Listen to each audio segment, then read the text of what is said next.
110, we had over 300 people who have registered, but it seems like the people who are entering is plateauing. So I'm going to start now. I would like to have our Portuguese interpreter to introduce himself before I start the Portuguese interpretation channel. So then, Daniela. Olá, gente. Se vocês precisam de interpretação em português, meu nome é Daniela Caride. Nós temos aqui também Adriana Soares, que vão estar interpretando. Para vocês conseguirem acessar a interpretação em português, por favor, procurem o botão de mundo na barra inferior do Zoom. Se vocês não conseguirem ver o botão do mundo, cliquem nos três pontinhos, aí clicam no mundo e aí então escolham a linguagem português, ok? Obrigada. Thank you. Thank you. And then Obrigada. Julia.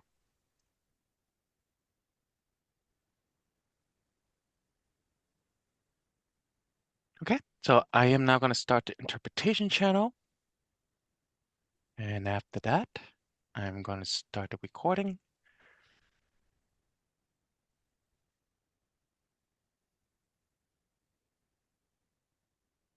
Recording in progress. Okay, Shapar. Good evening and welcome. My name is Shapar Negala. I manage the proposed I-95 Northbound Improvements Project that will be presented tonight. I work in the Massachusetts Department of Transportation, Highway Division, Project Management Section, and it is headquartered in Boston.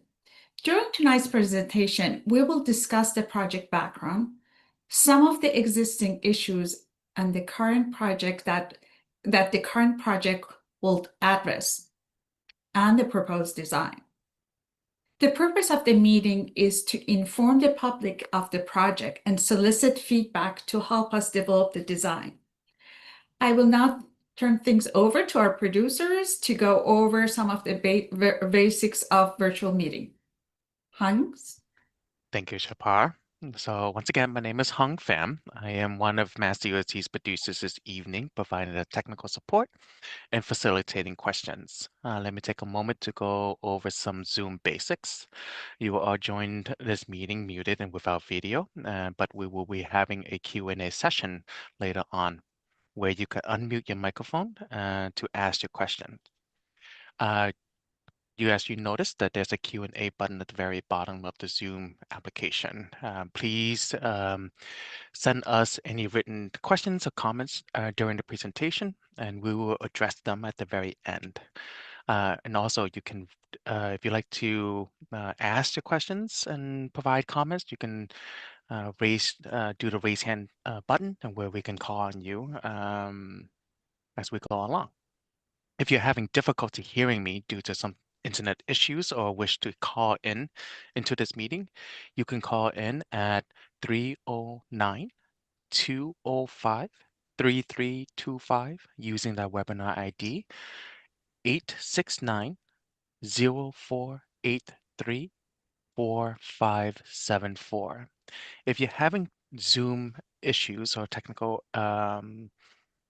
issue as a whole, I guess, you can always reach out to Zoom technical support, which is 888-799-9666. Please note that you can get access to the closed captions by clicking on the show captions button on the more button, depending on what Zoom version you're working on. Next slide. As you may already know, this public hearing is being recorded. And with that, MassDOT may choose to retain and distribute the videos and image, audio, and or chat transcript. If you are uncomfortable being included in those types of records, you can choose to just listen in for today or excuse yourself from the meeting completely. We will be posting the meeting materials on our website so that you can be informed about the project at a later date. Right? Next slide. Well, this slide talks about Mass DOT's policies on diversity and civil rights. If you'd like to learn more about that, please visit the URL you see on the screen, which is www.mass.gov/non-discrimination-in-transportation-program, or just reach out to our Office of Diversity and Civil Rights. So once again, thank you for joining our hearing, and I will pass it on to Shapar. Thank you, Han. Here's an agenda for the hearing. We will start by introducing the panelists and discussing public outreach. Then I will go over the project location, providing some background on the project reason and goal. After which we will turn it over to our consultant to discuss the design concept and construction impact and approach. We will then close out with next steps and open to your questions and comments.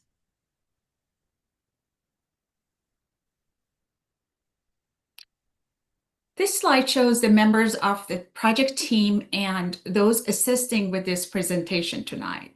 Again, my name is Shapar Nighat, the project manager from Mass DOT. Dan Flory, represent Mass DOT District 4 office. Hardy Patel, highway design. Jim Serban, traffic noise program. Corey Connor, traffic operations and safety. Mike Ruderman, right-of-way section. And Dan Fielding, intergovernmental affairs. Our producers for this evening are Han Pham, who you just met, and Kayla Souza. From our design consultant, HNTB, we have the project manager, Brian Myers, and the lead traffic engineer, Keith Wennes. In charge of the noise analysis is Bob Flink from HMMH. Our stenographer is from Advanced Court Reporting and will be making a verbatim transcript of tonight's hearing. Our Portuguese translation speakers introduced themselves earlier. Their names are also on the screen. The notice of the hearing appeared in the 4 newspapers noted on the slide, posted on the Mass DOT website, the Town of Reading and Wakefield websites as well, advertised through social media and distributed by Massachusetts Alliance of Portuguese Speakers. They're all listed on this screen. Thank you for your help. So where's the project located? The project is located along Interstate 95 from its interchange with I-93 to the North Avenue exit route, almost a 2-mile distance. The red highlighted line on the map shows the project extents. As you can see, it spans the towns of Reading, Wakefield, Stoneham, and is in close proximity to Woburn. Some features to point out are the yellow dashed lines, which represent the city and town boundaries. Reading is in the upper portion, Stoneham to the south, Woburn to the west, and Wakefield to the east. I-93 is located on the left side, running north to south direction. 95 is in the west-east direction along the center. The interchange with Route 28 is in the middle and North Avenue to the right. Here are some milestones showing the project history so far. The project began in 2022. After some initial design, a preferred alternative was identified in 2023. We held a public meeting presenting the conceptual design in May of 2024. Then the 25% design was progressed, during which we evaluated comments received and in following the public meeting and made some changes. The 25% was completed early this year.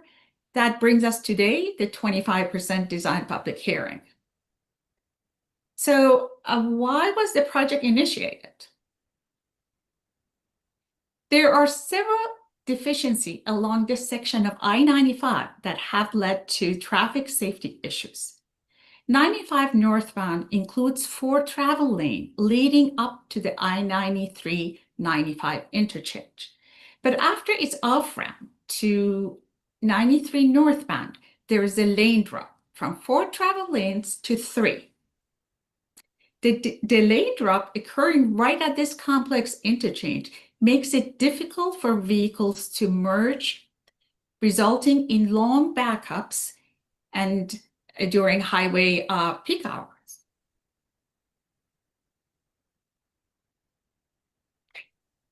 The short distance between on-ramp on 93 northbound and the off-ramp to Route 28, as well as the 2 Route 28 ramps, makes vehicles merging into and out of the auxiliary lanes challenging, causing side swipe and rear end crashes. Also, in some locations, along the corridor, the existing shoulder is too narrow for vehicles to safely pull over. So what do we want to accomplish? The goal for this project is to improve I-95 northbound traffic operations and traffic safety, and to ease vehicle merging on and off the highway along the project alignment, while ensuring the proposed changes can be integrated with any future work along the corridor. It's important to note that while project introduces an additional travel lane within the project limits, its primary purpose is to correct a poorly located lane drop configuration, thus improving safety and interchange operations, rather than to provide continuous mainline capacity expansion along 95. At our May 2024 public information meeting, when our project was still at conceptual design, many of the attendees, as well as people who wrote to us following the meeting, asked if the project was to introduce barriers to reduce highway noise. At the time, our noise studies had not been completed. Thus, we were unable to confirm whether noise barriers criterion had met or not. Well, those studies were completed during the 25%, and noise barriers, which are the favorite of many, were found to be eligible within the project limits in some areas and have been therefore added. Brian from HNTB will go over the proposed design in a few minutes, but before doing so, I would like to note that this project is not the big build project that addresses major congestion along I-93 and I-95 at the interchange. The project of that scale involves major reconstruction of the interchange. It would have multiple year construction duration and cost substantial amount of money to design and construct.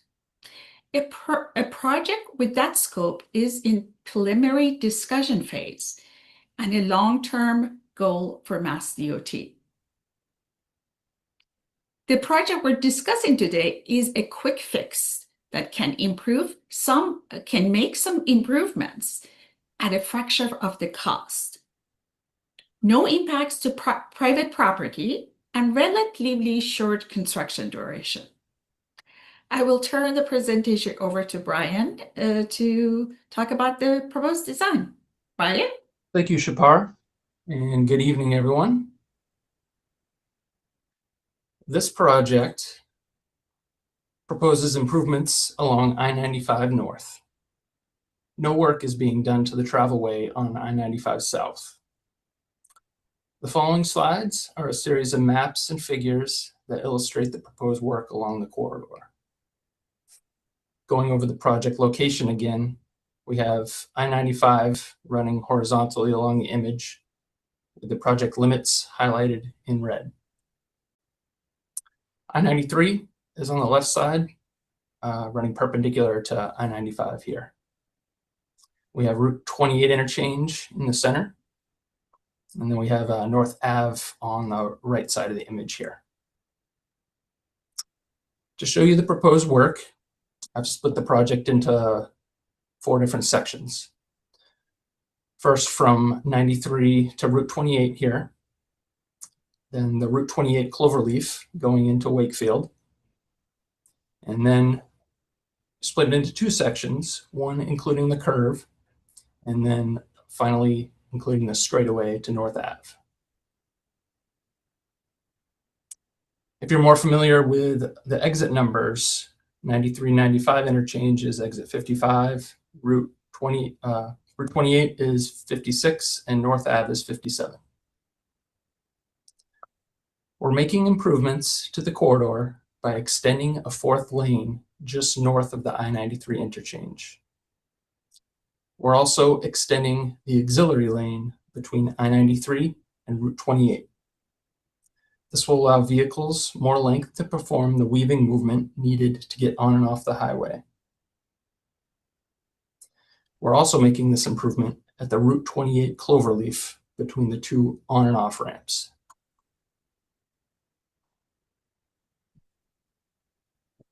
The figure here shows the southernmost limit of the project. This image is the start of the project just north of the I-93 bridges over I-95. It shows the existing conditions. I'm going to hop back 1 slide here just to show you where it is on the location map. We're talking about this location right here after the I-93 bridge.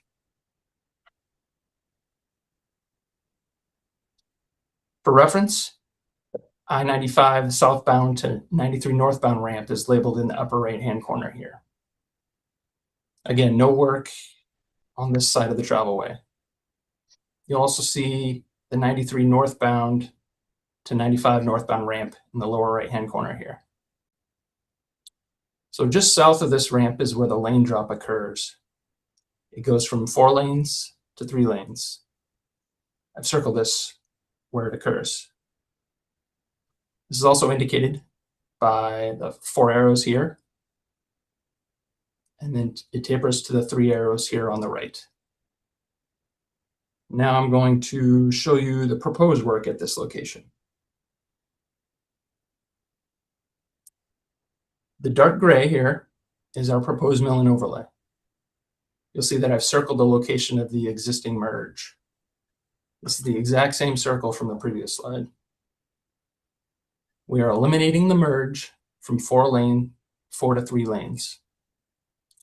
The proposed work will extend the 4th lane by widening the pavement along the right side of the highway. You'll see the 4 black arrows representing the lanes on the left here, and 4 white arrows indicating those 4 continuous lanes now. This lane is extended throughout the project limits, all the way to North Ave. This improvement addresses a localized safety and operational bottleneck caused by the lane drop at this location. It moves the lane drop from the high conflict interchange area to the North Avenue off-ramp and increases decision-making space for drivers.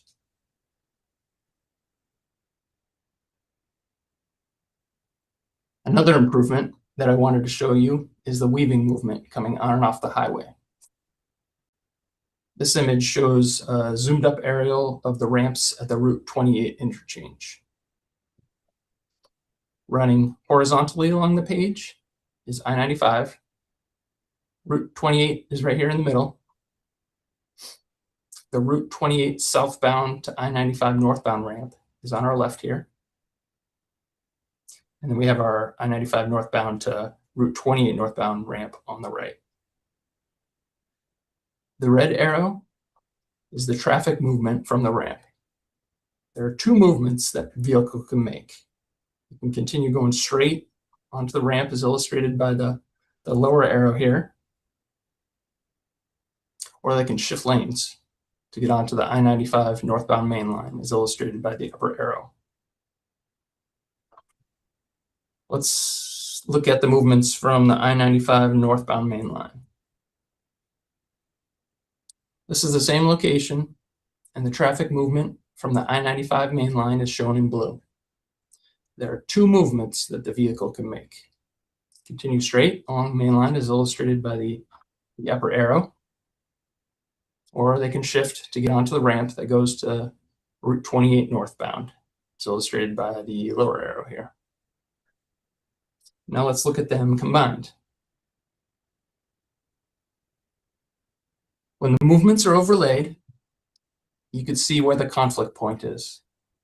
This is the weaving movement, and the existing length needed to make this movement is substandard. As part of this project, through restriping and making minor geometric improvements to the curves, we're increasing the length between these two ramps. This will allow more time for vehicles to perform this movement. As I mentioned before, we are also making this improvement south of here between I-93 northbound on-ramp and Route 28 southbound off-ramp.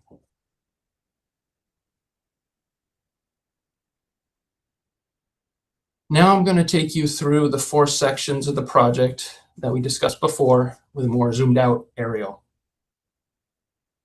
This is the southernmost limits of the project. For orientation, on the left of your screen are the I-93 ramps to and from I-95. We have the Reading-Stoneham town line represented by the yellow dashed line. On the far right of the image is the 95 northbound to Route 28 southbound ramp. The dark gray in the image along I-95 northbound represents the proposed mill and overlay. You'll notice white dashed line striping along the highway to represent the lanes. The blue lines along the highway represent the state right-of-way. There will be no land takings or easements as part of this project. All the work will be done within the state highway layout with no private property impacted. Highlighted in red along the corridor is the extended 4th lane and widening that is being proposed. Between the 2 ramps in this section, where vehicles are both merging left to get onto 95 northbound and merging right to get to the Route 28 southbound ramp. This proposed section now has 5 lanes, with 4 lanes on the main line. As mentioned in a previous slide, this is a location where we've increased the length between the 2 ramps by restriping and making minor geometric improvements to the curves, giving vehicles more lane for the weaving movement.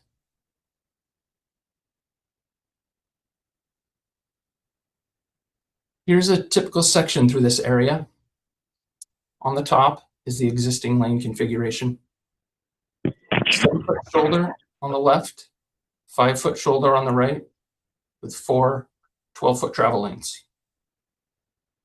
The 3 on the left are the main line, with the 1 on the right, the lane for vehicles coming onto 95 from 93 northbound or exiting 95 for Route 28 southbound. The section below is our proposed work. The red highlighted is the pavement widening. You'll notice the new lane configuration has 5 lanes, with 4 lanes on the main line, and the widened portion will be the new auxiliary lane for vehicles entering or exiting the highway. You'll also notice the additional shoulder width on the right.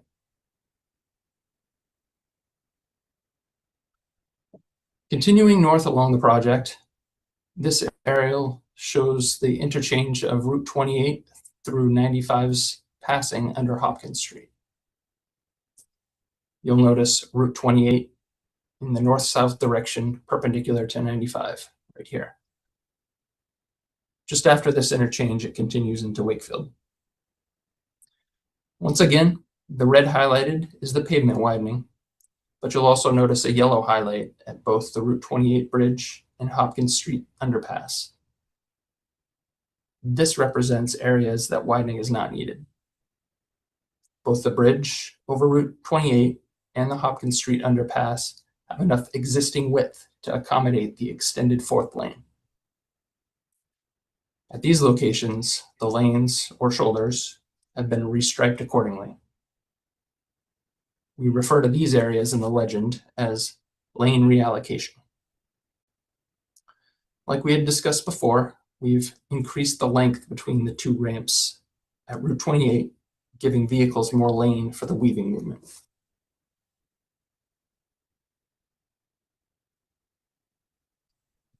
Here's a section that represents this area. More specifically, this is the section at the bridge over Route 28 and shows visually what the lane reallocation is.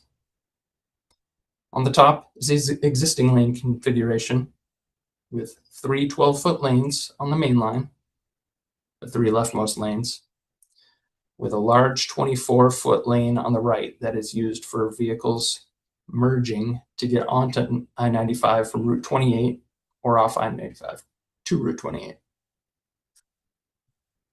The section below shows the new lane configuration. You'll notice that we use the available width of the bridge to reallocate or reconfigure the rightmost auxiliary lane to accommodate the extended fourth lane on the main line. And that's represented in that yellow highlight.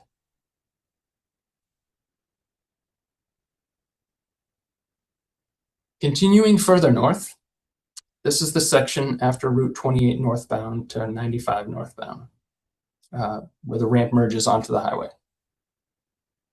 This section is in Wakefield. Another thing to note is Parker Road right here. 4 lanes along the main line continue north, made possible by roadway widening. Like the bridges before, the Parker Road Bridge has enough width to accommodate the extended fourth lane. Eventually, the fourth lane will need to terminate to meet into the existing 3-lane section along the corridor, and that is done by reassigning the rightmost fourth lane as an exit-only lane for the exit ramp onto North Ave. The fourth lane terminates at the exit ramp. Let's take a look at the section through this area. The existing lane configuration consists of an 8-foot left shoulder, 12-foot right shoulder with 3 through lanes on the main line. Our proposed section on the bottom consists of 4 lanes on the main line, with a widening needed to accommodate an adequate shoulder.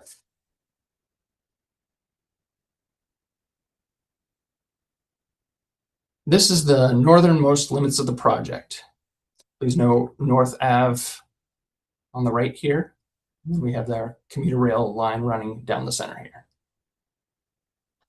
I had mentioned before, the fourth right lane terminates at the ramp to North Ave. From here, the 3 existing lanes continue north.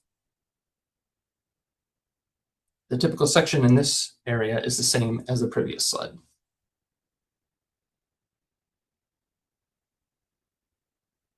So how will increased noise levels be addressed?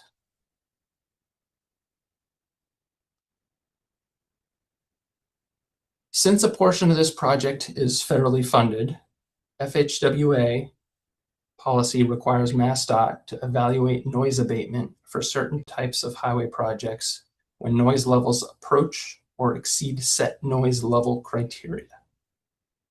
This project falls within the Type 1 noise abatement program. Federal regulations define this, general, as projects that are on a new location or substantially alter a highway. The Type 1 program addresses highway traffic noise impacts from the operational final condition of the project rather than noise from construction activity.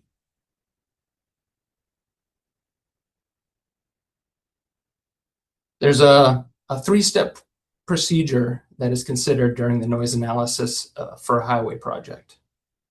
First, is the noise abatement warranted? A model is created that predicts noise levels for the loudest traffic hour in the build condition. 2 criteria are evaluated. Is there a noise increase above a certain level over existing conditions? or does it approach or exceed an applicable noise level limit for the land use? Step 2. Is a noise abatement feasible? If a noise barrier is proposed, does it achieve a certain level of noise reduction? Also considered in step 2 are physical constraints like terrain, site distance, and environmental impacts. And finally, step 3 in the process, is the noise abatement reasonable?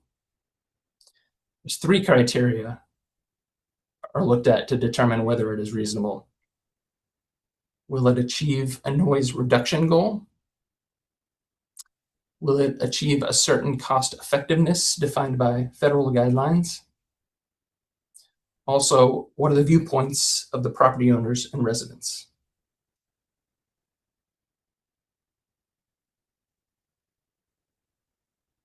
Noise barriers are included as part of this project along both I-95 northbound and I-95 southbound. The noise barriers will be walls similar to this image that will range in height from approximately 15 to 25 feet. The particular wall in this photo is along I-95 southbound at the Route 114 exit, that's exit 40B. This is just a few exits north of our project here. Here's another photo of an existing wall along I-95 northbound to illustrate what you'll see as part of this project. This is also the Route 114 interchange, a few exits north. The construction of a noise barrier is a matter of community choice, and the desires of the residents in the project area are given greatest weight in the final decision. Residents that are directly impacted by the noise barrier will be invited to a neighborhood informational meeting to provide comments on and are eligible to vote for the proposed noise barrier. This meeting will be held at a later date.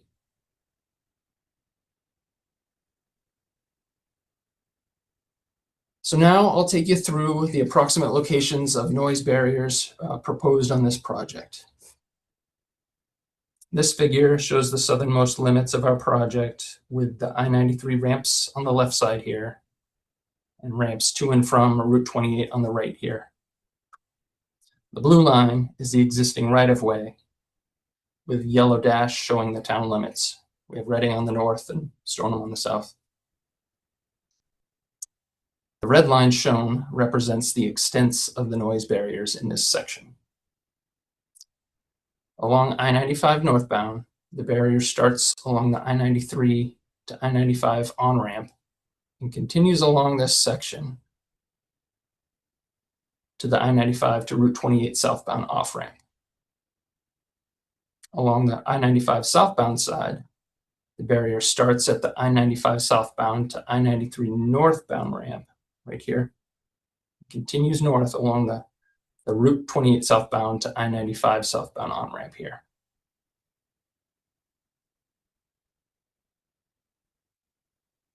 Now we'll move north to the Route 28 interchange. You'll see the I-95 northbound side barrier extends along the ramp to Route 28, like I had mentioned before here. Staying on this southbound side, staying on this northbound side here, the barrier picks up after the Hopkins Street Bridge. Along the I-95 southbound side, you'll see the barrier on the left side of the sheet continue up the Route 28 ramp, like I had mentioned previously. There are also barriers along the 2 infield areas between the ramps and the end and beginning of the I-95 southbound to Route 28 northbound ramps here and here. The reason for the smaller barriers and discontinuous look in this area is due to a limited right-of-way and physical constraints along the roadway, like ledge outcroppings. The barrier along the southbound side then picks up again after the Hopkins Street Bridge, right here. Here is the northernmost limits of the barrier. Along I-95 northbound, it continues all the way to Parker Road. Along the I-95 southbound side, the barrier ends about halfway to Parker Road. Now I'll turn it over to Michael Ruderman to discuss right-of-way. Thank you, Brian. This is Michael Ruderman. I'm with MassDOT Highways right-of-way section. The name is a little bit misleading.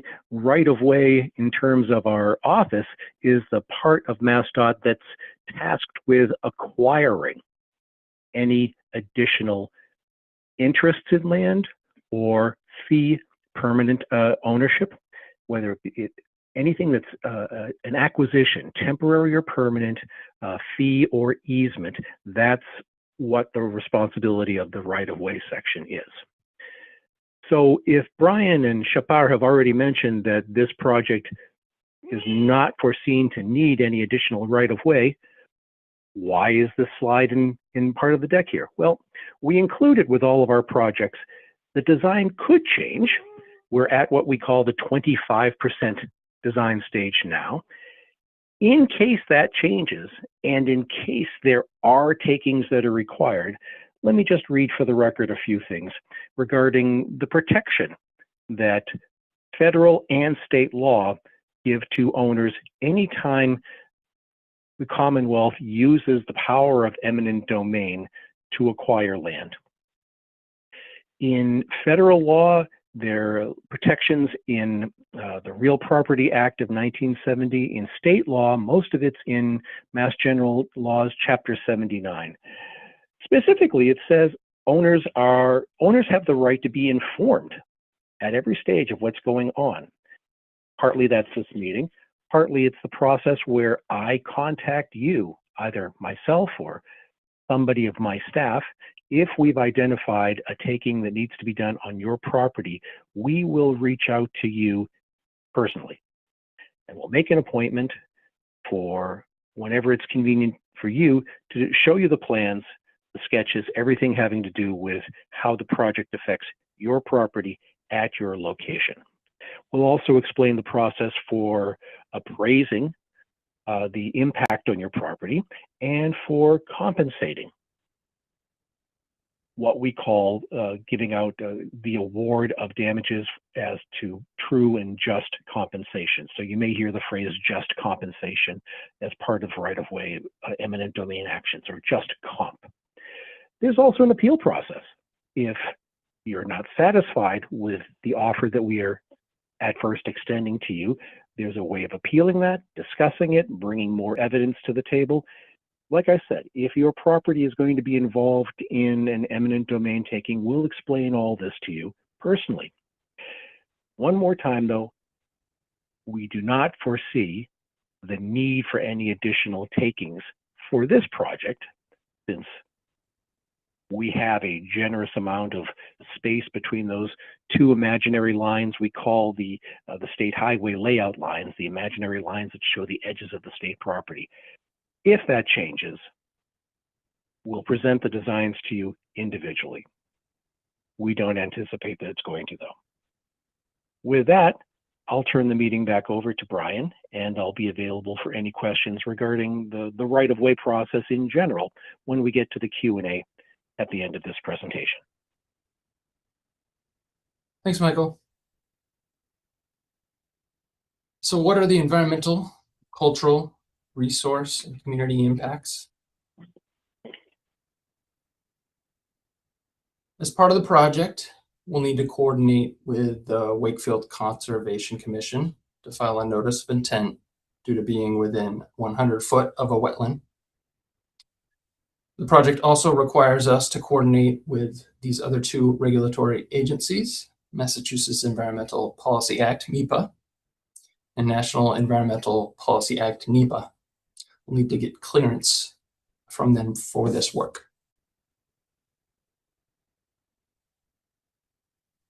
So how will the road user be affected? The construction will consist of both day and night work, and existing lanes will be maintained throughout the duration during peak hours. What should be anticipated are lane shifts and shoulder closures to accommodate the work. There'll be plenty of advanced signage and work zone signage to provided for the roadway user.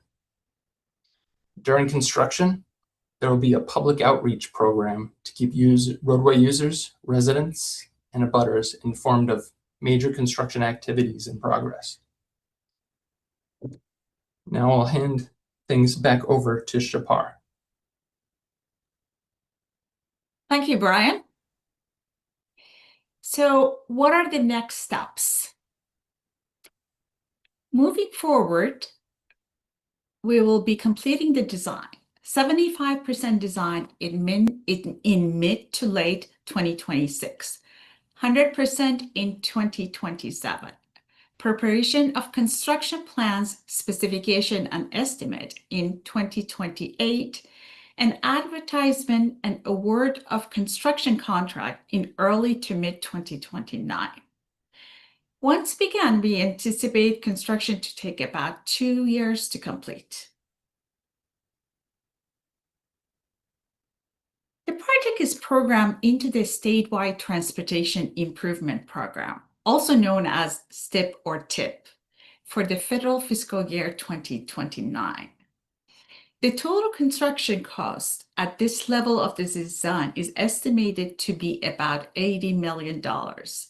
From this total, 10 to 15 million is for the proposed roadway improvements and 65 to 70 million is for the noise barriers.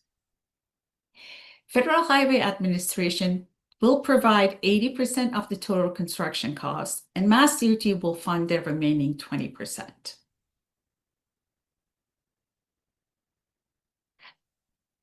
Your feedback is very important to the success of the project. In addition to the question and answer session, which will begin shortly, we encourage you to reach out to us with written comments. Emailing us at the address shown on the screen is preferred. A handout including some project information and a comment mailing form is posted on the Design Public Hearing website at the link shown on the screen. You can also reach the site via the QR code on the screen. Now I would like to turn the meeting over to Dan Fielding, our legislative liaison, to open the question and answer segment of the public officials. Please keep in mind that the project we're presenting is still in the preliminary design stage. We welcome your feedback to help improve the design. All your comments and questions will be taken into consideration as design is advanced. Dan, please. Yep. Thanks, Shapar. Hi, everyone. My name is Dan Fielding with Mass DOT Legislative Affairs. Typically, before we open up to the public, we just like to recognize any area electeds in attendance. I believe we have Wakefield Town Administrator Denise Casey. I don't know if you'd like to speak, but if you want to raise your virtual hand, the team will allow you to make remarks. Yep, I see her. Denise? Yes, thank you very much. I'm very privileged to be on this call, and I look forward to working with everyone on this very important project. Obviously, we drive 128 quite a bit, and I think that any improvement that can be made to especially this very congested area is essential to the economic development as well as the residential commuter experience on 128. So thank you very much. Thank you. Thank you, Administrator Casey. I don't recognize any other officials. I apologize if I missed anyone. Please participate in the general Q&A. I did want to mention that we did hold a legislative briefing on Monday for all three communities elected officials. So with that, I think I'm turning it back to Hung for general Q&A. Thanks, Dan. Let's advance you. the next slide. So I see that a lot of people are already putting in their comments and questions in our Q&A. There are about 20 of them are there. And I see that there are a couple of hand raised as well. So I just want to recap our Zoom session here. So for those who don't know, if you want to verbally ask your questions and provide some comments to us, please click on the raise hand button at the very bottom of your screen so that we'll call on you respectively. And if you have any questions or comments and you'd like to write them out, the Q&A question is there. So please state your name and affiliation so that we can actually get back to you and provide any response that we cannot provide tonight. And since there are about like 129 people who are in attendance tonight, I wished and hope that we can follow this rule where you can share one question or comment, and please limit it to 2 minutes so that other people can actually have their turn and provide comments and questions as well. And since I do not see anyone dialing in, so I'm going to skip that portion. So how we're going to do this is we're going to go with raise hand first for a couple times, and then we'll hand over to the Q&A where my co-producer, Kayla, can actually read through them and read them out for you guys. Okay. So first I have Robert uh, Atkinson Jr. Yes. Hi, how are you? Good. Yourself? I'm great, thank you. Yeah. Question and a comment, real quick.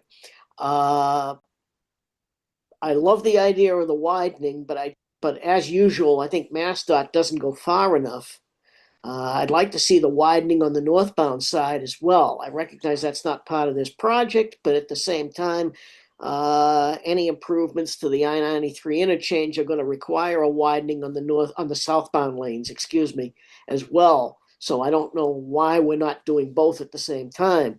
As part of that, however, I noticed the noise barriers on the southbound barrel are awfully close to the breakdown lanes. And if you do widen the southbound barrel, are you going to have to tear down the noise walls and then rebuild them as part of that widening process? Do you have any space to move them back so you have room to widen the southbound barrel without reconstructing the noise walls for a second time? Great, thank you for your questions and comments. Yes, thank you. First question, why aren't we widening southbound? This project is not really a widening project. We have a specific goal of improving safety and operation that is really caused the issue that have caused by the lane drop at a very critical and congested area at the interchange. So by lengthening, the time, as Brian mentioned, this allows the congested area to be moved away from the interchange and also allow people to have time to make their maneuver out of the on and off the highway. Again, as I mentioned, it's not the big build project that will encompass a lot of improvements. This is just a project for specific needs. So that's why it's limited to this area. And with the noise barrier rules, those locations are not finalized. We're showing them on the plans. We definitely are looking into and are not planning to construct them and have to remove them. And we're looking into their locations, the height and all that, when we plan for future, it's planned for future. So any widening along this stretch of the roadway should be considered, will be considered into the design. Thank you. Thank you so much. I have two more raised hand here. I'll tackle them and then I'll hand over to my co-producer, Kayla, for the Q&A. So Rob Rosenberger. Hi, how you doing? Great. How about yourself? I'm doing well, thank you. So I just wanted to have a comment, and a bit of a question. So I live on the dead end portion of Elm Street that crosses Parker Road. And I know you guys are saying that, there's not a concern of at this stage of eminent domain and noise barriers are going to address the sound. The end of our street is a chain link fence that is I would hesitate to say more than 10 to 15 feet from the edge of the highway and the guardrail. And there is a home, one of our neighbors at the end of that street that their backyard abuts the highway. The house could not be any closer to this fence. And I just wanted to know if there was any, look at that specific area and the impacts, that it might have on that, end of that cul-de-sac. Brian, do you mind sharing Yeah. your Well, I can say that I don't know the specific area, Rob, but Yeah, it's where that Parker Road Bridge, the yep. overpass. So If it's south of there. Yeah, if you go up Parker Road just a Yep. tiny bit from the bridge, you'll see Elm Street, and there's a dead end section Yep. that goes directly towards I-95. Okay. Yeah, Yeah, it's something we're certainly looking at abutting properties, and we're doing our best to put those where they need to be put. yeah, It's a little tricky when you're, especially in this whole corridor.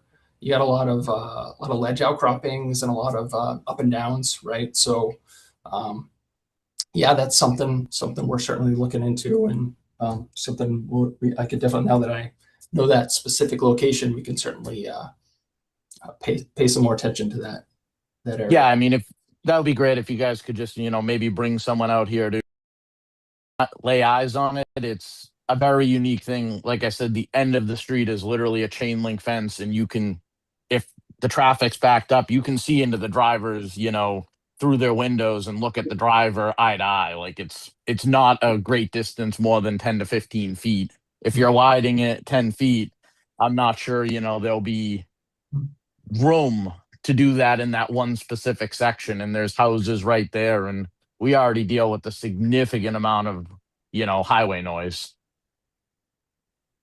Great, thank you. We will look into that.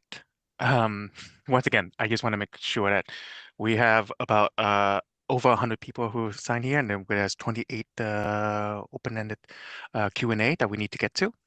But we would definitely get to that location, Rob, as mentioned. Dave, and before we head over to our Q&A.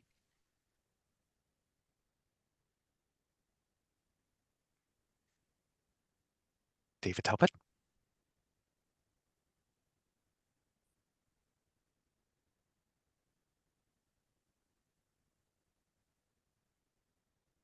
Okay. Hello? Okay, I will get back to Dave. And with that, I will hand over to Kayla for the Q&A. Great, thank you. So there are some questions that are somewhat related, and there's about 30 of them. So I'm going to try to group them to an extent for efficiency. A lot of them are about noise walls and requests for them to be in certain locations. So Brian, it could make sense to go to those slides as I speak. But the first one from Coughlin at 6:35, Coughlin writes, "We live on Brook Street, Wakefield. We would like sound barriers to address noise pollution."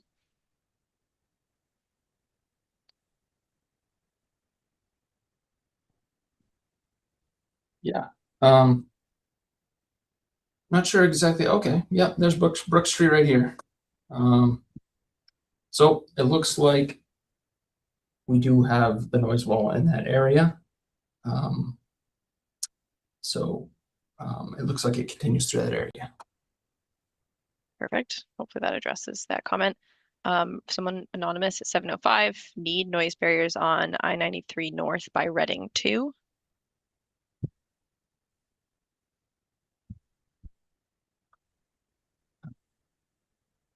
Sure, the specific location, but big portion of this wall is within Reading here. And sorry, Coughlin also had at 6:36, will sound barriers be put up on Northbound in Wakefield?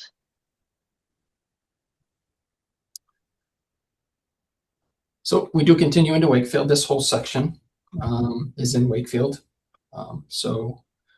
Generally we continue on the northbound side to Parker Road here, and the way into Wakefield on the southbound side as well. Thank you, Brian.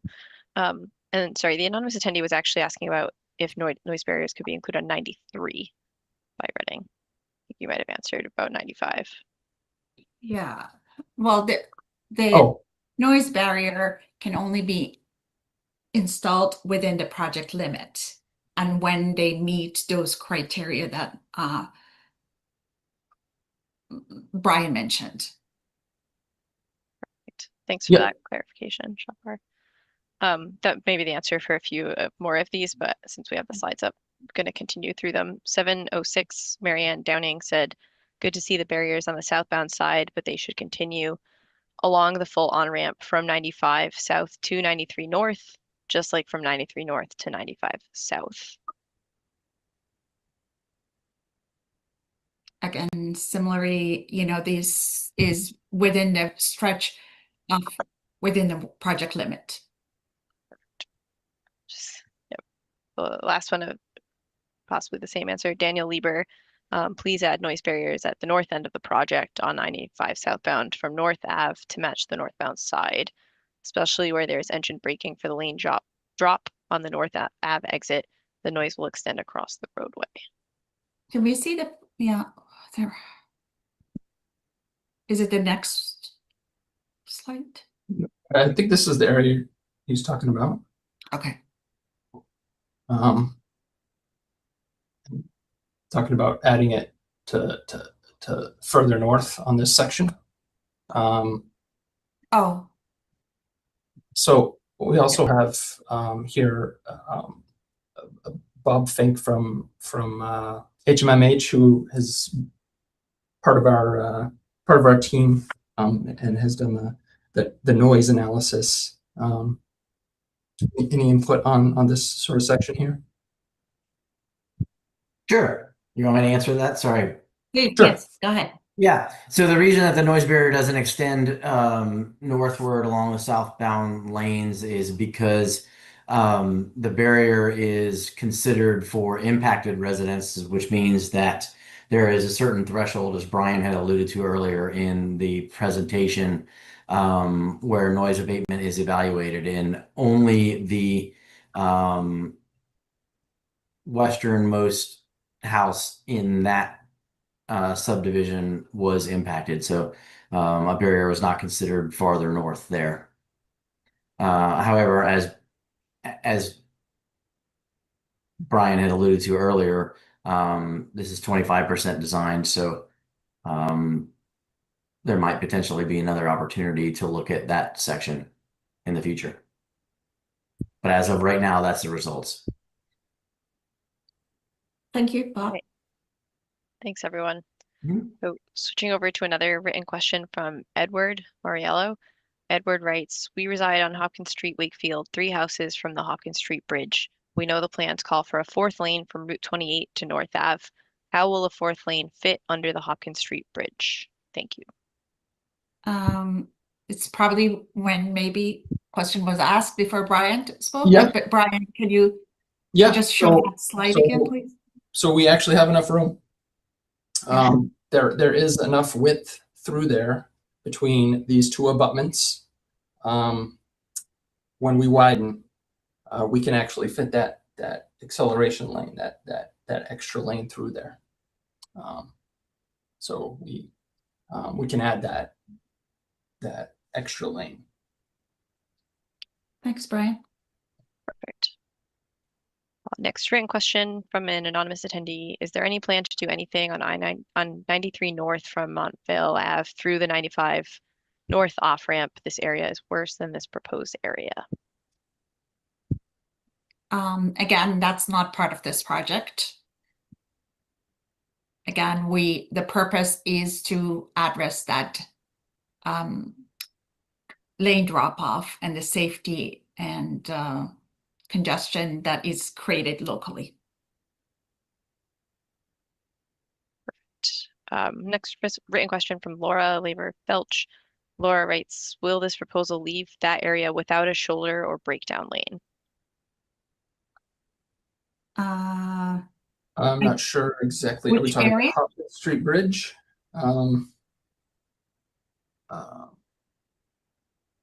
Yeah, I'm not sure exactly what location we're talking about. Maybe if the person can add to the. Yeah, sure. I mean, because we did, I mean, some of these questions might be from before Brian maybe got to the section, but we can do those sections again if someone would like to see them again, of course. Yeah, Laura, if you have a clarification, if you want to raise your hand or type back in, that's fine. Laura did also write the changes to the width of the ramp remind me of how narrow it is when you get to 128 North, when it splits away from 95, starting with the Salem exits. Those on-ramps in 128 North are so narrow and tight, I'm very concerned this will be the same outcome for this project. Are the ramp widths similar to that stretch? So yeah, I think it's just showing the cross sections here. Ryan could potentially answer that, but yeah. Go ahead. So we do have, we do increase the shoulders. So we will have some adequate width throughout the corridor. And to address the ramps, we are rebuilding a portion of these ramps. And they are, if they are as wide or slightly wider than they are today. So we, so you shouldn't have any narrowing issues in this location at any of these ramps. Great, thanks, Brian. I'm gonna group together two questions related to the bridges. So Laura Lever Felch wrote, was a study done to confirm that those bridges can withhold additional weight with the addition of another lane? And then it's another Richard, as Alina is a similar, I think, question in the same spirit. Are there plans to perform inspections of those bridges designated for lane reallocation to confirm no major reconstruction or deck replacement is warranted? So I can answer the first question. During the preliminary design, that is something we did look into. We looked at each one of these bridges. We looked at Main Street. We looked at Parker Road, and looked at, the extra loading, including additional pavement, all that. We also looked at again, I mentioned the Hopkins Street Bridge. We also looked at the proximity of the abutments in that location. So some preliminary work has been done for the structures along this corridor. Great, thanks, Brian. Next question from Daniel Lieber, and then perhaps we can switch over to our very patient raised hand and see if David's got the microphone working. But for right now, Daniel Lieber wrote, thank you for continuing to accept feedback. Overall, this looks great. Has there been any analysis of the first responder response time and responsibility for accidents at the proposed new lane drop before North Ave in Wakefield? Is this something Keith might comment?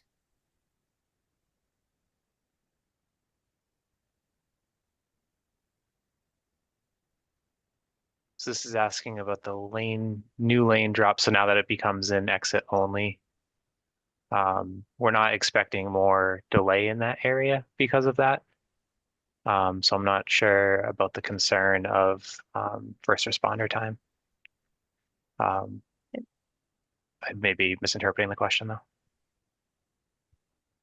That may be the answer. Yeah. There's not anticipated to be a delay and response times shouldn't be impacted. But Daniel, if we didn't quite get that right, feel free to raise your hand or type in to clarify.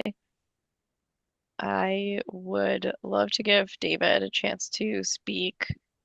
David, you should be able to unmute your own microphone if you want to give that a try. Hi. You look now? Oh, there you go. Yep, we can hear you. Okay. Hey, thank you very much. My name is Dave Talbot. I live in Reading. I'm a member of town meeting. My question is, understanding the need to make reduce the weave by this project will clearly make it easier for cars to exit onto Route 28 Main Street, Reading Stoneham, by not first requiring them to weave, and same with North Avenue. So what study was done, or what data do you have about how this might actually increase the number of people who do take those exits, whether because it's easy to do and they may look for an alternative route in congestion, or inadvertently, or because they're having trouble entering during congestion? When you make it easier, then more people might do it. Do you have data? Have you done a study on how this might increase the number of cars who exit and therefore go onto our streets? Noting also that we have very major traffic congestion in our town, and we just did a road diet in our main street, which this exits onto. So, bit of a setup there, but hopefully that was good enough context to give you. Thank you, Dave. Keith, can you please? Sure, I'll try to walk through that. So there wasn't a sensitivity analysis of if traffic patterns would change as a result of this, but really the focus was addressing the safety concern and operational concern of that lane drop immediately after the 93 interchange. That lane drop really just results in congestion, which spills back into the 93 interchange, as well as the Washington Street. That's a very high crash area. So it's the real goal is to provide the lane drop in a better location and getting it further away from that highly dense interchange area and shifting it up to North Ave. That's what we determined was the better option for both operations and safety through that area. It's hard to predict how traffic patterns could change as you modify something like this. The hope would be is if the operations are better locally here, that people would stay on the main line instead of diverting off of the main line. Am I still on? Yep. Yeah, I mean, that's disappointing because once you build this and however many millions it's going to cost, if this happens, it really causes a problem in our towns. For all four towns, sorry, three towns, or maybe we're considering it four. I mean, when new lanes are built and things are easier to do, people are going to do them. And the whole history of expanded highways is that cars find a way to fill the extra space. And I don't need to tell you guys about that. So when you make it so much easier for the busiest interchange in Massachusetts, I-95, 93, when you make it so much easier for people to move through this, it could end up doing this. And I would hope that we can perhaps agree in our town to try to ask the state to look at this more closely and see examples, because if it happens, it's terrible. And the magnitude of the problem would need to be so significant to justify both the cost and this potential downside, especially at a time when we're trying to, reduce traffic in our towns, do road diets, make them more livable and walkable. Thank you. Thank you. Thank you. I don't see any more raised hand over here, Kayla. No. I'm going to read out a question that I think feels related to the last comments. It's from an anonymous attendee. Is this considered a capacity improvement or a safety improvement? And there's a second question here. Will placemaking and aesthetic element improvements along with community branding be added on the Hopkins Street overpass?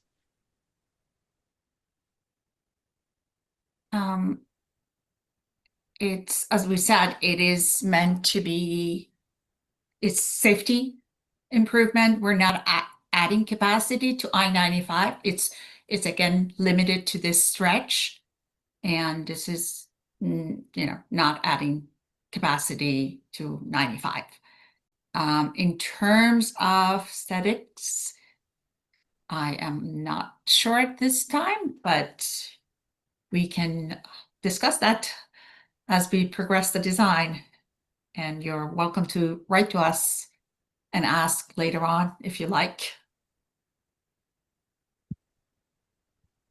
Perfect. Thank you, Shapar. Next written question that I'll read is from Joanne Takahara. Joanne writes, will the Route 28 southbound ramp get an exit only sign without exit only designation. Those entering from 93 are often dangerously making a last minute move. Brian, please. Yeah, Keith, it's an exit only lane, right? It turns into an exit only lane, so there will be proper signage for users to understand what's going on with that lane change. Correct. And I think it's talking about the 28 southbound. Yes, that would be an exit only lane. And we are extending the weaving distance, so there will be more time to make that decision. Thank you. Perfect, thank you. Thomas West writes, huge fan of this. I take these exits nearly daily, and this is a massive improvement. Only question is around construction and what the proposed impacts and mitigations are while this is built. So we are, again, this is at 25% design, and we are looking into construction phasing, stage, all that as we progress the design.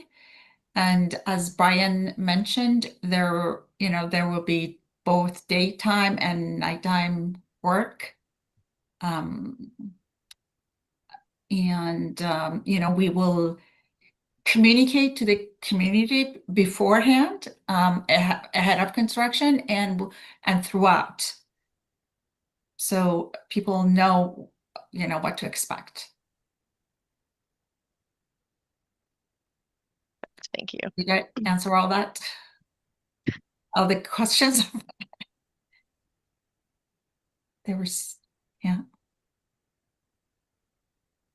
Yeah, I think that covered that one. If anyone on Okay. the project team has anything to add, I will go to the next one. An anonymous attendee asked, will highway lighting be added along the project duration? It currently ends at 28 and should be extended to North Street. Keith? I'd say that's a good observation. And that's something that I think we will need to discuss whether or not that needs to be done. But yeah, you're right. It stops at a certain point, and then north of there, there's no lighting. So agreed that it definitely needs to be looked at. So we will consider that. Perfect. Thank you. These questions are somewhat unrelated to the project at hand and more about why the barriers weren't installed in the past. So I'm not sure how well we can answer these in this meeting, but I'll read them because they're written. Marianne Downing wrote, in the past, it appears that MassDOT already did similar work on I-95 southbound between Route 28 and 93 north. Is that accurate? If so, how come noise barriers were never added along that stretch? It now has a fourth lane between 28 and 93 north, where it did not in the past. Why weren't noise barriers added? This side is at least as noisy as the identical side on the other side.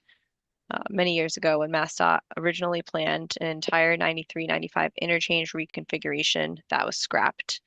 Around 2001 to 2002, we were told that noise barriers were due to be installed around the 93-95 interchange in 2025. That never happened. Jim, is this a question you would like to take? I can try to take that question. Thank you. Yeah. I'm not aware of any other type 1 projects in the area. So that's why we're able to address noise walls within this section of roadway, because it is a type 1 project, because we're adding an auxiliary lane. So that triggers an investigation. And all type 1 studies must be done in accordance with federal regulations. So I'm not aware of any other type 1 projects in the corridor. Makes sense, Jim. Another question said, if barriers are to begin at the on-ramp from 93 north to 95 north, why were they not constructed earlier where new exit-only travel lane was implemented? Thank you. You could take that one too, Jim.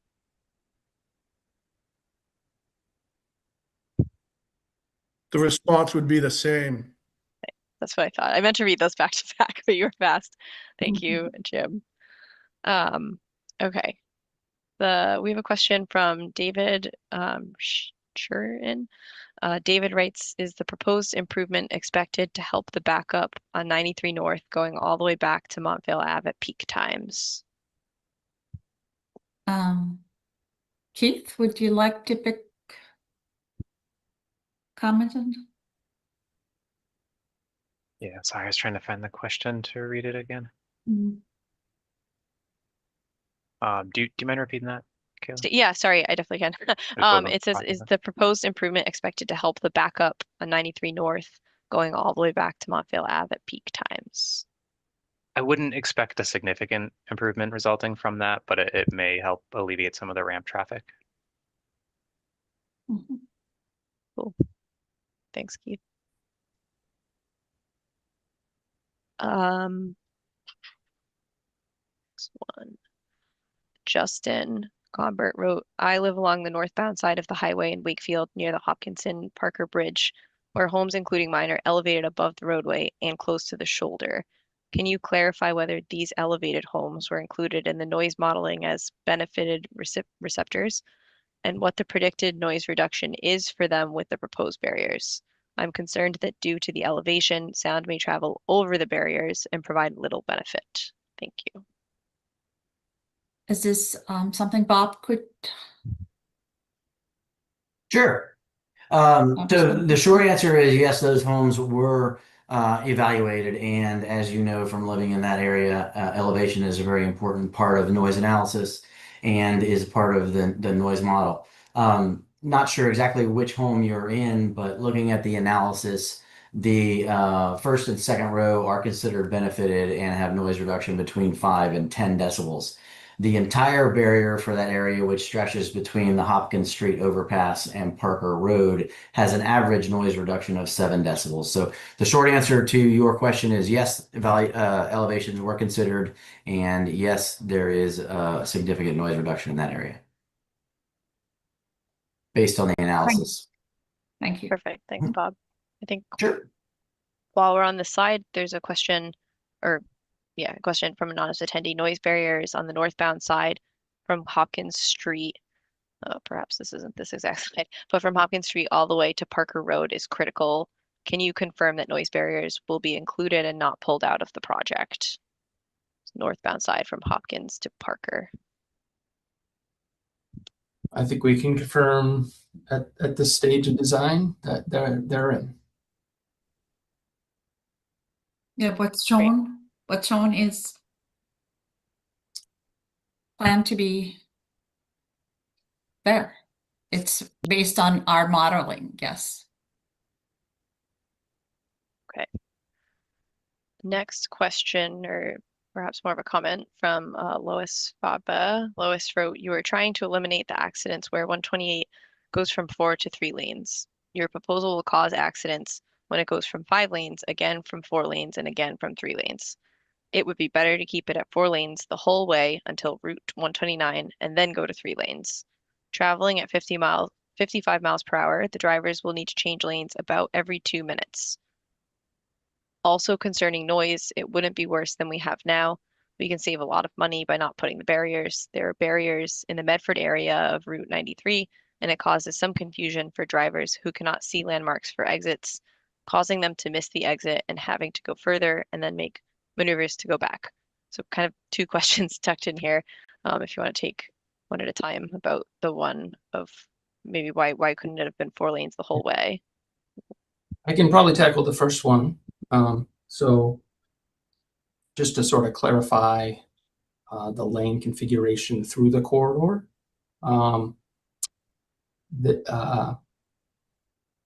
it's the same. We'll have the same. We're not eliminating any weaving movements. We're not eliminating any merges. We're making improvements to those, so there won't be any changes. What we have in this section proposed is 4 lanes, and those 4 lanes continue the whole way up. That 5th lane section is just this auxiliary lane coming from the 95 northbound section or exiting off the ramp. So unless you're doing that, you're not merging at all. If you're on the main line, you're going through the main line.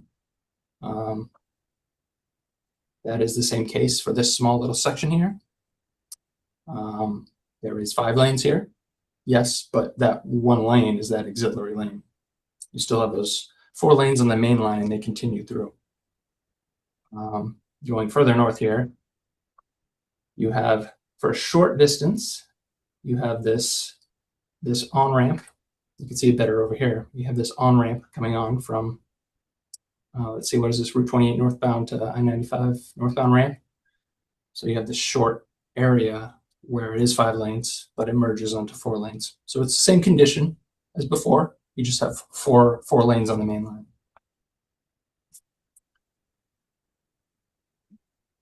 The second part of the question, Brian, and we have another question that I'm going to read too because it's very similar.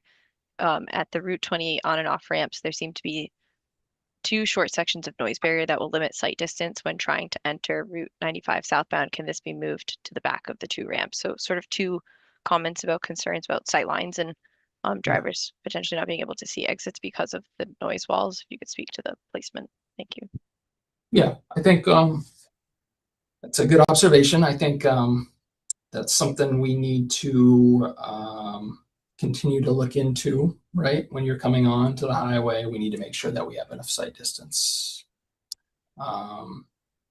So, you know, as we move forward, depending on that sight distance, we may need to pull them back. But that's an evaluation that we will be making, you know, in the upcoming design, moving to 75%.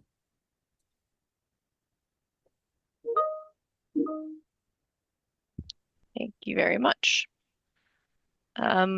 We have a kind of more of a comment from Marcia Wynn, who's a trustee of the condo facing Route 28 northbound across the intersection from the urgent care. They have a request for all trustees, the property manager, and any other residents who wish to attend be notified. And there's an address to send the invitation to our property manager. I'm thinking this is about the meeting that Yes. you mentioned to vote on noise walls. Yes. And there was I think there was another question about this that I could try to find, but if you could maybe just reiterate the process to come on noise walls, that may be helpful. Jim, would you like to take this one? Yeah, The sure. variety of voice. No, I can take this one. Yeah, so if you want to go to that slide, I guess, and walk through it again. But there's a process for establishing whether or not noise walls are feasible and reasonable. And that process is established by the federal government. And because most MassDOT projects are 80% funded federally and 20% state matching, as is this project, you must follow those regulations very prescriptively. And one of the criteria for establishing reasonableness is a cost effectiveness index, but also a benefited receptor voting process to determine that the benefited receptors want the wall. That's the final step. So if you receive a 5 decibel reduction, you are thereby considered benefited. And those people will receive a mailing either via certified mail or priority mail, inviting them to participate in a meeting at a venue decided upon based on the number of benefited receptors. And there could be 2 meetings, there could be 3 meetings. It will depend on how many people are benefited and how big of a venue we would need, and also based on public input. So that's the voting process. The mailing will go out, and if people do not respond, it is considered a yes vote because this is mitigation in accordance with the National Environmental Policy Act. That's how the noise regs were initially established, as mitigation for highway projects. So that's why we determine a yes vote if people don't respond because The assumption is people want mitigation from highway noise. So if a 2/3 majority is received, then we move forward with the final design. Yes, thank you. Cool. Thank you, Jim. Okay. A question from Mark Stump. Mark wrote, there is a step embankment on 95 North running parallel to Brook Street in Wakefield. How is the widening proposed? Is it by adding a retaining wall or adding additional fill to the existing slope?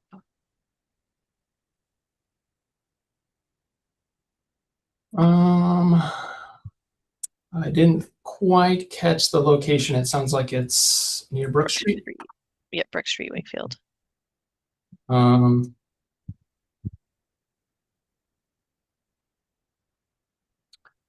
I don't know the specific area off the top of my head, but it from so far there aren't any needed retaining walls. So it looks like if it is in a cut section, then we can grade that out, and we have enough right of way. The same is true for any fill section.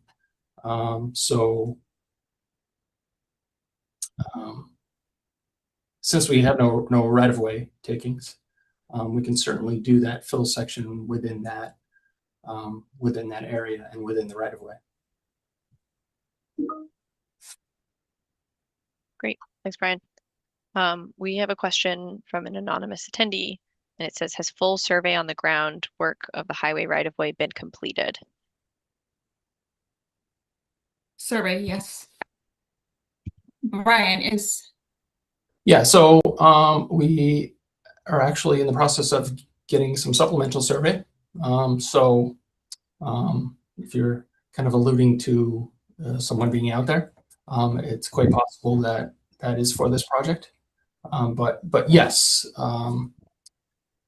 if the question is, do we have a full or do we need a full survey for design? We do need a full for survey design, and that's what we intend to get. Yes. We had existing survey of the entire alignment for entire section for the 25% design, and we are doing some confirmatory and also what's missing, complementing data during the next phase. Thank you. Perfect, thank you. There is a question from Christopher Calabresi. Christopher writes, it is well known now that proximity to high volumes of traffic lead to higher incidence of respiratory illness and cancers. By easing congestion, it will promote increased traffic. Is there any analysis or reporting to nearby residents of health effects?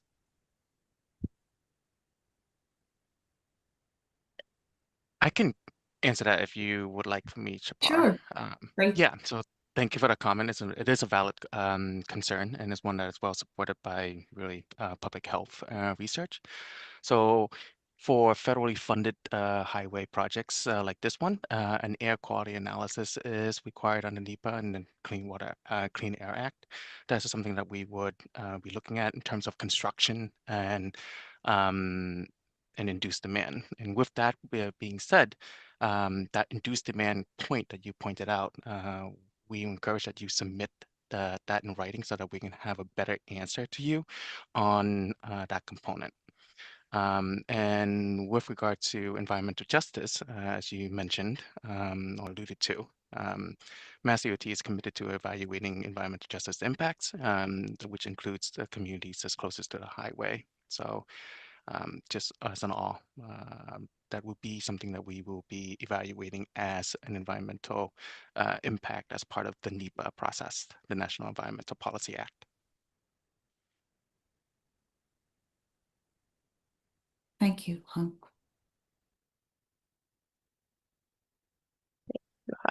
Excuse me. The next question I'll read is from Justin Gombert. Justin wrote, I also wanted to ask whether any blasting is anticipated along the northbound side, given the amount of ledge and rock in that area. If so, can you provide details on expected impacts, timing, and mitigation measures? Honestly, don't really know at this stage. We will certainly know further in design where we're going to be with some of these walls. Some of them are on top of ledge,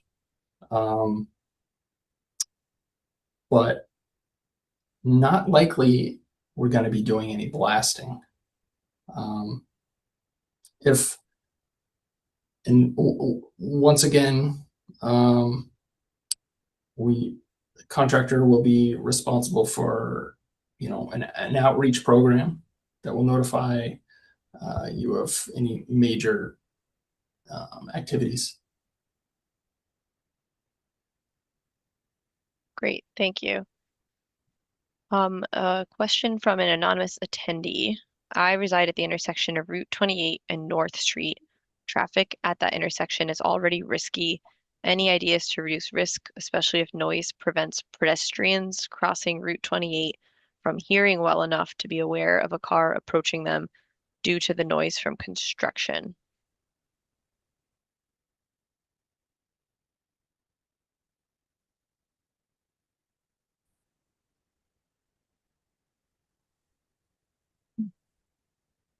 I'm not sure how to respond to that. Brian?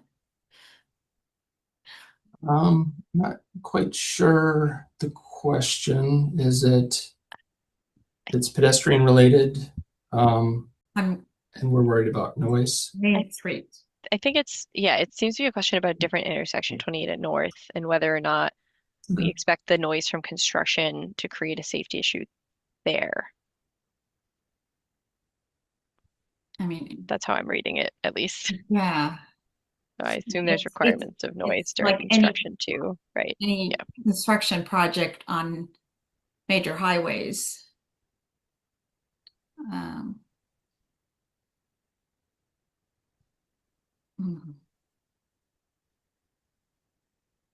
There will be noise. Right, it's going to be construction noise. I wouldn't think that it would impact through this interchange here. There are no, I don't know where the next crossing is, but it's certainly not it's certainly not in this area.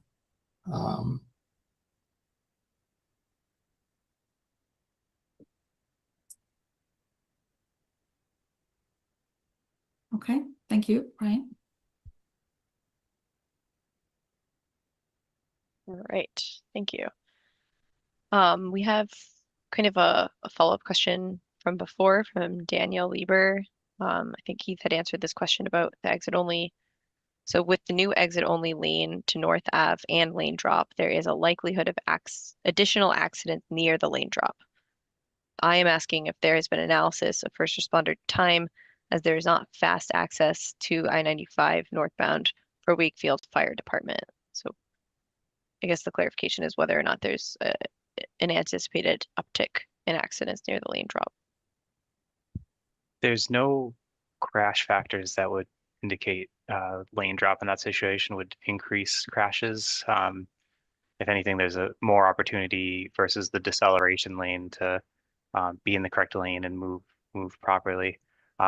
The emergency response piece, we are able to provide in this area. We're maintaining the 10-foot shoulder. So that'll give opportunity for vehicles to move and be cleared out of the way for emergency vehicles to get past.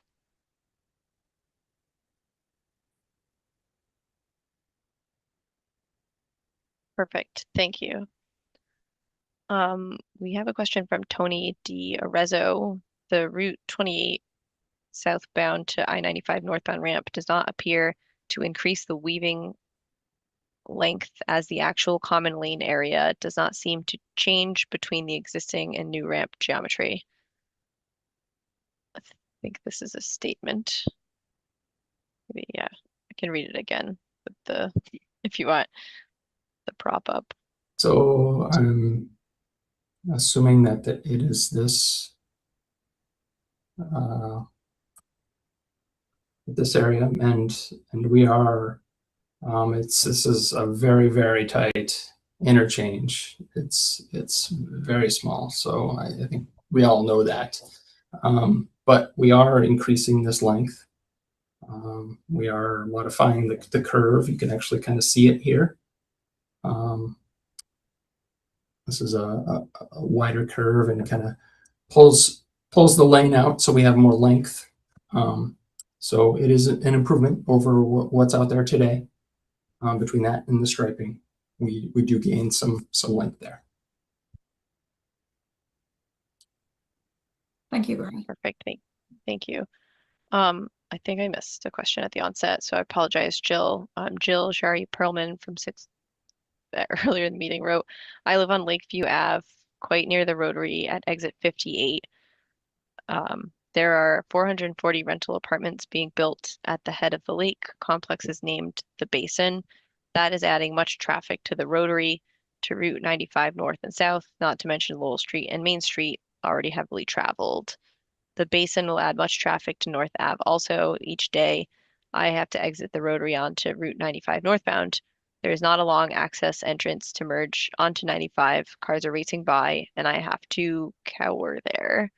I see no plans mention this very hazardous exit 58, worsening situation with the 440 rental apartments, adding a huge amount of car volume. What can be done?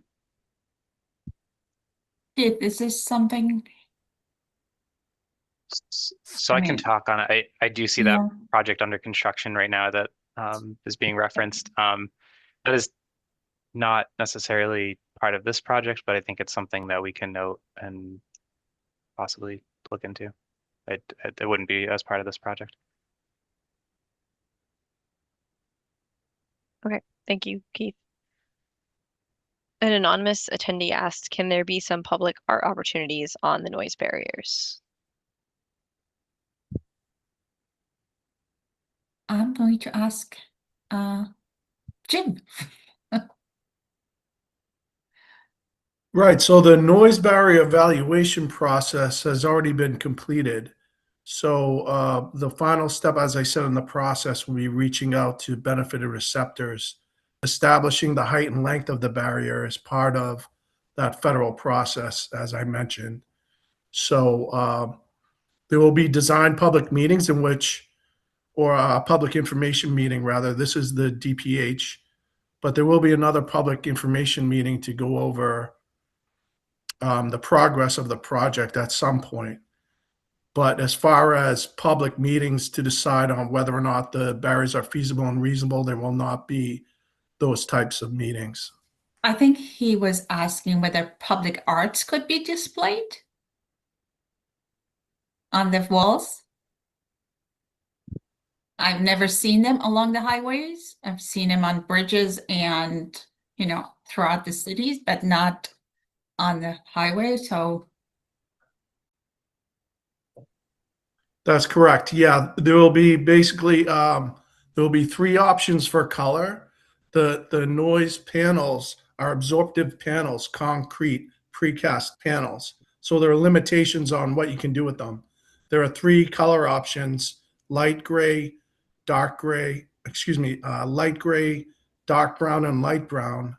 And there are three different textures, like an ashlar stone, another type stone texture, and a fluted texture, but they have to be absorptive. They're specially designed to absorb noise so as it's not reflected back onto the highway. So there are limitations. and also in terms of sometimes when you display art, you need to be able to access it if there needs to be something changed or repaired. So these are not going to be so accessible areas for that type of setting need. It will be on Mass DOT right of way. So currently, we don't have a policy in place for local art on noise walls, but it could be something that could be considered for a local community after the walls are constructed. Perfect. Thank you both. We had a couple of questions about time frame. So anonymous attendee put, it took forever to finish work on the Hopkins Street Bridge within the last year or two, a long time. Is that what we're looking at here? And I saw that another person had asked what is estimated starting and ending date for the project? And Keith had written back, construction is expected to begin in 2029 and last 2 years. Yes. I think that's the answer to that question. If anyone had anything else, No. feel free. Okay, cool. Just another attendee commented on the earlier discussion about extending the lighting, that their perspective is no additional lighting in that it will negatively impact many neighborhoods. So thank you for that feedback.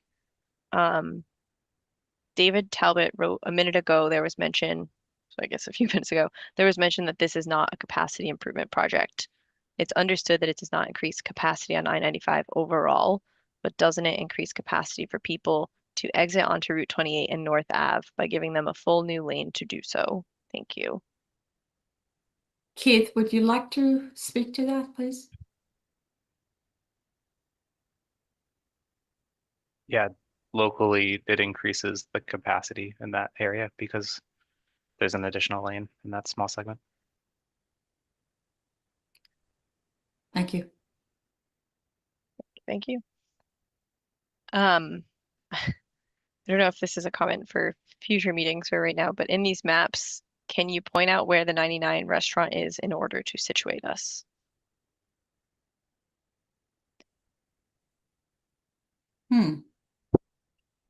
Obviously, we don't live there. Unfortunately, I do not. We might need to look that one up and add it to the maps next time. Real quick. We're by Route 28 south of the Cloverleaf. I think on There the we east go. side. Corey knows. Over now, Stoneham. Perfect. Thank you. Yeah, hard to sometimes figure out these maps. So that's good feedback. Use Yes. the local landmarks. Yes. I think we just have one other couple of comments here, where I would like to request that the discussions about noise barriers be made public and not limited to abutters. Noise barriers are very ugly and encourage graffiti. This is visible along all of MassDOT's highways where you have noise barriers. I am going to ask Jim to comment. Yeah, I think I said previously that there's a reason why only benefited receptors get to vote, because they're the ones receiving the benefits of this noise wall, and they've been impacted by noise for years and years. So we don't let other people who don't receive the benefits of the noise wall shoot down a noise wall, essentially. So no, there won't be noise wall specific meetings for the general public, but there will be project design meetings for the general public. Thank you, Jim. Perfect. I am going to read the answer to another question that was written in just for the sake of anyone who may be listening in our Portuguese channel. And that is, I immediately lost it. Will the slide deck be made available after the meeting? And so I think the answer to that is Shapar. Yeah, we are recording the meeting and we will be posting it on the website, same website. We will have that slide soon on the screen, but it will take some time because they have some outside agents, a company will have to review the closed captioning. So it will not be immediately right after the meeting, but we will be posting it. Yeah, Brian, if you could go to that slide as we start to close out, just so people know how they can get in touch. I do not see any other written questions in the queue. I don't see any hands. Actually, there's one written question as I say this from Lee McLaughlin. I think this is a follow-up to several questions. Who decided what the scope of work is included in this or similar designs on the southbound side? On the southbound side? There's no. Just who decided what the scope of work is included in this project? Mass DOT. I think traffic section.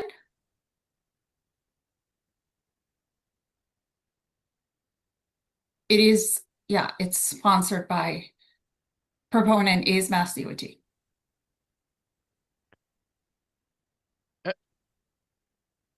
Okay. So here, there's no more question? No, there's no more questions, no raise hand at this point. Okay. So here is again the slide how you can email to us. And if there are no more questions, I guess the hearing is officially closed. And thank you very much for attending. And the time is 8:16. And good night, everyone. Have a good night.